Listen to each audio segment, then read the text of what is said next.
Programang ito ay rated SPG. Striktong patnubay at gabay ng magulang ang kailangan. Maaaring may masiselang tema, lengguwahe, karahasan, sexual, horror o droga na hindi angkop sa mga bata.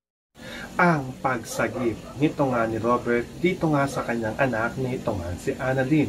Dahil makikita nga nito nga ni Robert na ito nga si Annalyn ay nanununod na nga ito at pinapanood nga lang ng kanyang anak na ito nga daw si Zoe. Kaya nga ito nga si Robert ay dali-dali nga ito nagtungo dito nga sa swimming pool at tumalon nga ito kaagad upang iligtas nga na dito o sagipin ito nga si Annalyn. Dahil ito nga si Zoe ang may kagagawan kung bakit nga nahulog ito nga si Annalyn dito nga sa swimming pool dahil sa ginawa nga nito nga ni Zoe na pagsaboy ng tubig sa mukha nga nito nga si Annalyn at hindi nga niya ito tinulungan at pinigilan niya na dito ito nga mga tao na nakakita nga dito nga kay Annalyn habang nalulunod nga ito. So pakakaabangan nga natin dito ang pagligtas nito nga ni Robert dito nga kay Annalyn. Yan ang ating mga pakakatukan at pakakaabangan dito nga lang sa Abot Kamay na Pangarap.